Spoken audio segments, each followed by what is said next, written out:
Bénin d'Abaroutou, comme vous pouvez le remarquer derrière moi, nous sommes à Boycon. Boycon, la ville Carrefour, nous reçoit dans le cadre de cette tournée. Et tout à l'heure, nous allons échanger avec le maire de la commune de Boycon, Rufino d'Almeida. Mesdames et messieurs, Bénin d'Abaroutou, on y va. Bénin d'Abaroutou, nous sommes dans la commune de Boycon, la commune Carrefour. Nous sommes dans la commune du maire Rufino d'Almeida. Et c'est avec lui que nous allons avoir un entretien sur plusieurs questions ayant trait au développement de la commune de Boycon. Monsieur le maire, bonjour. Oui, bonjour monsieur le journaliste. Nous sommes très heureux d'être reçus. Dites-nous d'entrée de jeu, comment recevez-vous cette initiative du groupe de presse d'Abarou d'aller vers les communes? Bon, d'abord, c'est une bonne chose. Nous, ici à Boycon, quand nous recevons, c'est toujours avec grand plaisir que nous allons recevoir. Et quand il s'agit des gens qui vous veulent du bien, hein, je crois que c'est votre cas, vous êtes bien intentionné. Donc, je ne peux que me réjouir et je vous souhaite la bienvenue. Mikwabo. Oh, merci beaucoup, monsieur le maire. Alors, dites-nous, lorsqu'un investisseur entend venir investir à Boycon, entend mener des activités à Boycon, quels sont les atouts dont dispose votre commune pour recevoir des investisseurs, des opérateurs économiques, des partenaires techniques et financiers?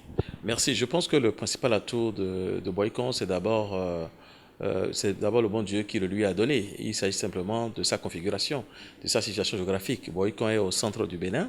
De Boycon, vous allez au Nigeria en moins d'une heure, en passant par Kobe et Ketu, vous êtes au Nigeria. De Boycon, vous allez au Togo en moins de 45 minutes aujourd'hui, avec la réflexion de la route. Vous faites Boycon, Mounion, Tidja, Aguna, vous êtes au Togo. Et de Boycon, vous allez au Burkina Faso, vous allez au Niger, comme vous allez également prendre le bateau pour voguer sur l'océan Atlantique. Vous voyez, donc c'est un atout naturel. Boycon est un hub naturel. Et autre chose, Boycon est une ville de service. Vous ne verrez aucune autre ville au Bénin à part Cotonou, où il y a autant de banques et autant d'hôtels. C'est Boycon. Et nous avons également deux des marchés les plus animés du Bénin, hein, le marché Ganri et le marché Seri, qui sont des marchés très, très animés. C'est également une ville de transit. Quasiment toutes les marchandises qui quittent Cotonou passent par Boycon, notamment ceux en direction de l'Interland, le Burkina Faso, le Mali et le Niger. À cela, maintenant, viennent s'ajouter les marchandises qui viennent du Togo, qui passent par le pays Adja, Abomey, qui tombent à Boycon, et également ceux qui viennent du Nigeria, qui passent par Ketu, Kobe, ça tombe à Boycon. Vous voyez, donc ça fait de Boycon la deuxième ville de transit après Cotonou. C'est dire que Boycon offre des atouts économiques pour un investisseur, parce que s'il venait à produire à Boycon, il pourrait rapidement desservir les grandes agglomérations de notre pays, voire même des pays limitrophes tels que le Togo et le Nigeria.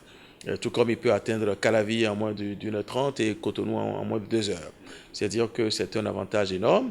Je voudrais également dire que nous avons l'avantage à Boycon d'être le deuxième pôle de la SBE.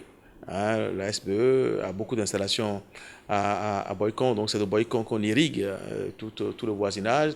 Et nous allons encore recevoir d'ici 1 ou 2 ans une centrale solaire de 15 MW, ce qui vient encore renforcer le rôle stratégique que joue Boycon dans la production et la distribution de l'énergie électrique dans notre pays. Oui. Autant d'atouts qui doivent être valorisés. Est-ce que depuis 6 ans aujourd'hui que le gouvernement de la rupture est en place, il y a eu des actions allant dans le sens de valoriser ces atouts, allant dans le sens d'assurer le développement de la commune de Boycon? Et vous, en tant que responsable du conseil communal, est-ce qu'il y a eu des actions dans ce sens? Si oui, lesquelles? Oui, vous savez, depuis 2016, le gouvernement a fait beaucoup pour la ville de Boycon. Boycon a été une des 9 communes ayant bénéficié de projets tant connus sous le nom d'asphaltage. Nous avons eu 13,94 km, je crois, ça fait donc quasiment 14 km d'asphaltage que nous avons eu, ce qui a facilité la mobilité urbaine au cœur de la ville, et nous attendons encore beaucoup de kilomètres. Outre cela, il faut dire que Boycon a bénéficié également du projet de densification et d'extension du réseau d'accès à l'eau potable. Ce qui fait qu'aujourd'hui, dans tous les ménages de Boycon qui sont habitués, qui sont abonnés à la SONEB, il y a de l'eau en permanence. Il n'y a plus de coupure, il n'y a plus de délestage en matière d'eau. La couverture, comment dirais-je, en eau potable de Boycon est une des plus élevées de notre pays, puisque nous étions à 7 habitants sur 10 ayant accès à l'eau potable. Avec les travaux qui ont été faits, je pense que raisonnablement, nous pouvons penser que nous sommes à 8%, en attendant que les sondages et les enquêtes viennent confirmer cela. Vous voyez, et je dois également avouer qu'il y a pas mal de projets qui sont dans le pipeline. Vous demandez ce que le maire de Boycon a fait depuis son arrivée. C'est une question à laquelle j'ai du mal à répondre. Ce que nous avons fait répond au mandat que les Boyconois nous ont donné. Et ce mandat répond également aux critiques que nous avons pu adresser à l'ancienne équipe. Donc, quand nous sommes arrivés, nous avons essayé de mettre en œuvre notre projet. Nous avons également fait une tournée dans les 10 communes, dans les 10 arrondissements de Boycon. Et il est très clairement, les Boyconoises et les Boyconois demandent à leur maire, demandent à leur conseil communal, demandent à leurs élus des ouvertures de voies. Nous avons déjà ouvert des voies dans 6, voire 7 arrondissements sur 10. Nous avons vocation à continuer, notamment dans le grand arrondissement Boycon 2, qui sera privilégié cette année.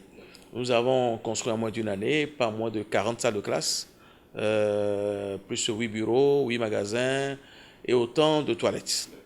Nous avons également dépoussiéré l'état civil et les actes d'état civil, actes de naissance, actes de décès, de mariage en souffrance depuis 8-10 ans. Nous avons dépoussiéré, nous avons distribué pas moins de 15 000 actes de naissance. Et ça, c'est sur le site central, sachant que les arrondissements également en ont distribué. Donc, je ne les ai pas comptés. De la même manière que nous avons fait de l'assainissement des comptes publics la priorité des priorités, avec la mobilisation de ressources. Nous avons battu le record absolu de mobilisation de ressources depuis que la décentralisation existe à Boycon au titre de l'année dernière, au titre de l'année 2021.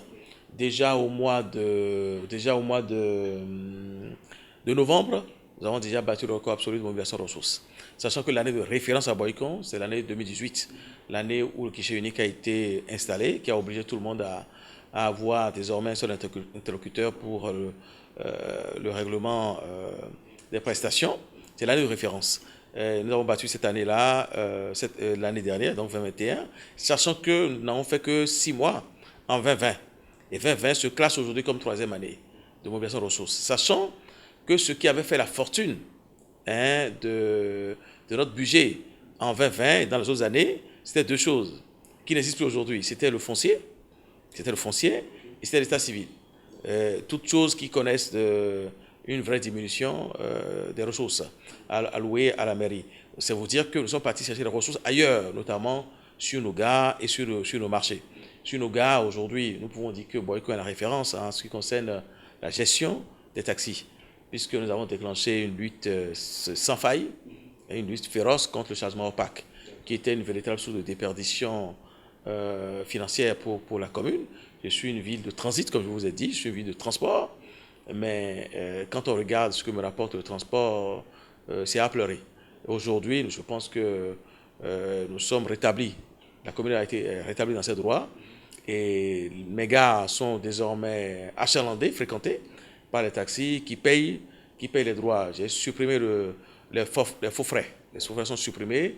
Et aujourd'hui, je pense que si vous allez demander à un seul taxi à Boycon s'il veut revenir à l'ancien système, il vous dira non. Il se plaignait de tout. Nous avons également réformé. Avant, j'avais des gares spécialisées. Quand vous voulez aller à Cotonou, vous étiez obligé d'aller sur la gare du centre, la gare du marché. Aujourd'hui, ce n'est plus le cas.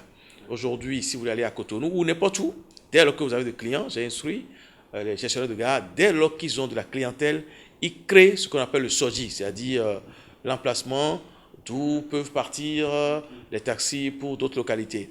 Ce qui fait qu'aujourd'hui, sur la gare de Sorokomen, sur la gare de Saclo, sur la gare du marché, sur la gare d'Avobanan, donc sur les 4 gares, on peut aller où on veut. On peut prendre le taxi de là et aller à Parakou, aller au Nigeria, aller à Cotonou, dès lors qu'il y a de la clientèle créée. Ce qui fait que d'un seul tour, ils sont passés à 4 tours.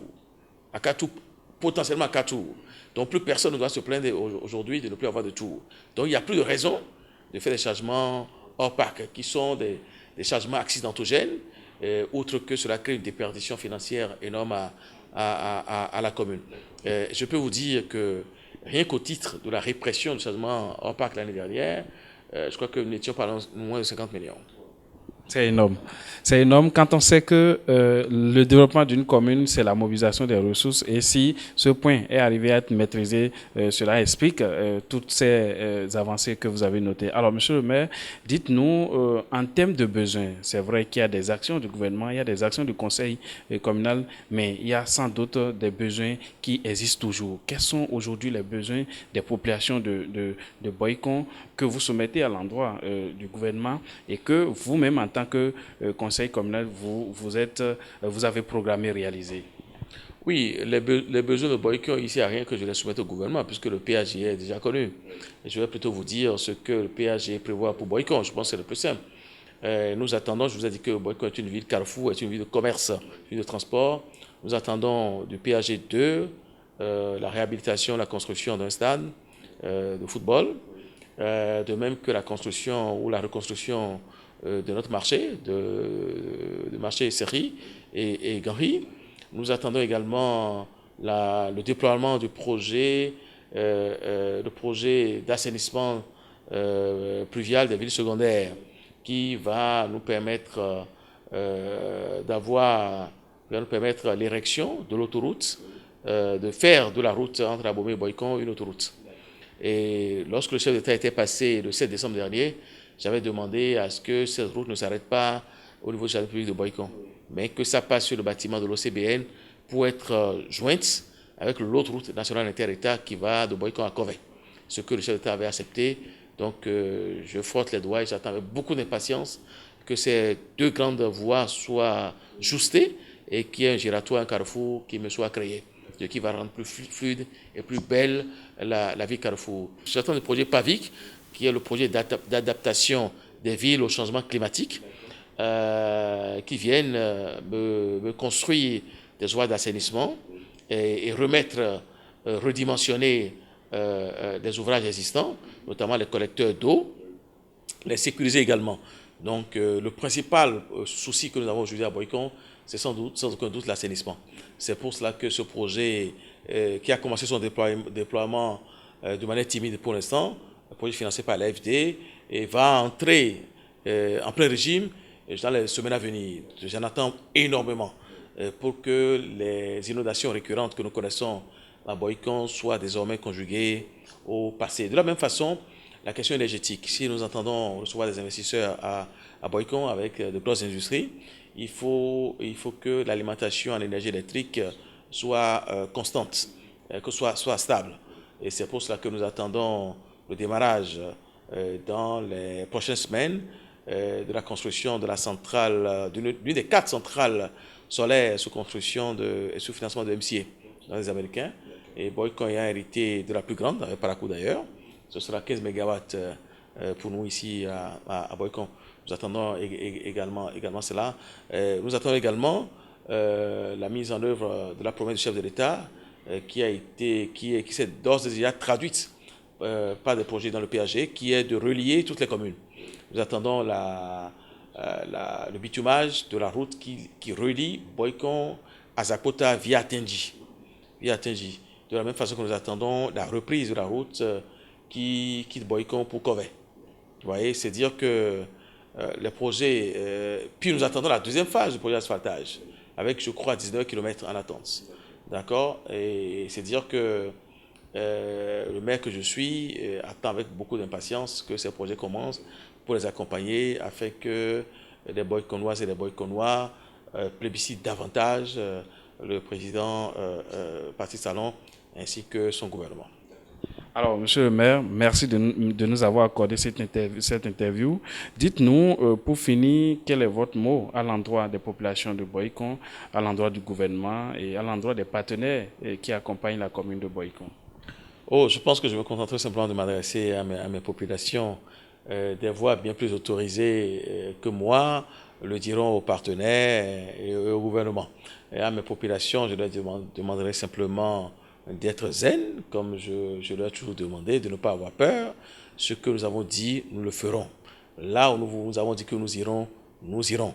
Nous avons déjà commencé par les infrastructures scolaires. Le retard qui a été accusé durant des années est en train d'être rattrapé et tout doucement. Les ouvertures de voies vont continuer. De la même façon, la rénovation de nos marchés, nous avons déjà construit des hangars. Nous avons amené de l'eau dans tous nos marchés. Nous avons construit des logettes dans les marchés ou hangars dans les marchés Zakpo, Serhi, Ganri, Misogieto, à Solokomen. Nous avons construit l'annexe du guichet unique dans le marché Serhi pour rapprocher l'administration des administrés, pour éviter aux bonnes dames de laisser leurs marchandises de venir jusqu'à la mairie avant de payer les prestations. C'est vrai que ce n'est pas encore fonctionnel, mais tout est prêt. Je pense que dans les tout prochains jours, probablement au cours de ce mois-ci ou le mois prochain, nous allons mettre en fonctionnement ce guichet unique. Vous voyez, et puis, n'oublions aussi pas que nous avons innové dans plusieurs domaines. Nous avons tenu la première fois internationale de Boycon, qui a eu un grand succès. Et Parakou et Cotonou étant nos grandes sœurs en la matière que nous essayons d'imiter.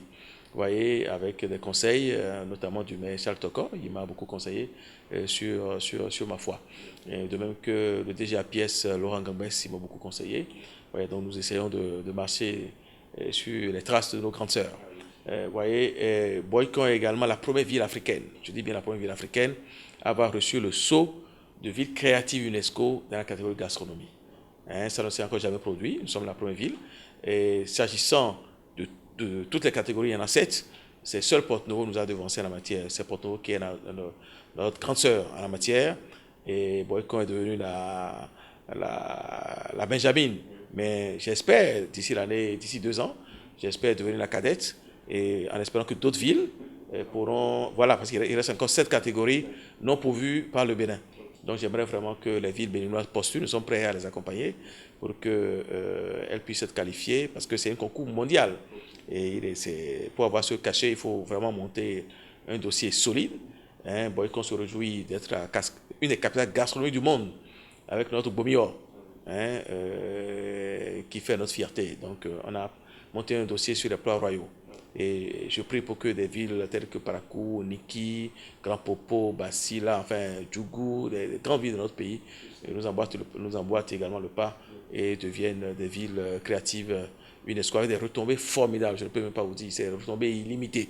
On n'arrive même pas à suivre parce que nous sommes invités de partout. Vous voyez, et c'est nous-mêmes qui nous limitons, sinon on serait en déplacement tout le temps. Vous voyez, donc j'aimerais vraiment que les villes béninoises postule à cela. Nous avons également réalisé les journées du consommation local, car c'est bien beau de parler de développement, mais si nous ne développons pas l'économie locale, nous n'y arriverons pas. Vous voyez, donc ce sont ces genres d'actions-là. Et je voudrais également dire aux populations soro-roumaines que la construction de la forêt urbaine sur plus de 5 hectares sera une réalité dans les prochains mois, dans les prochaines années. En tout cas, les choses ont commencé. C'est dire simplement aux Boyconoises et aux Boyconois que le développement est en marche à Boycon. Le développement est en marche à Boycon. Boyconoises, Boyconois, restez zen. Le maire de la commune de Boycon et son conseil communal œuvrent pour votre bien-être, œuvrent pour le développement de la commune de Boycon. Vous l'avez compris, c'est la fin de cet entretien. Merci de nous avoir suivis. Bénin Dabaroutou, à la prochaine étape. Bye.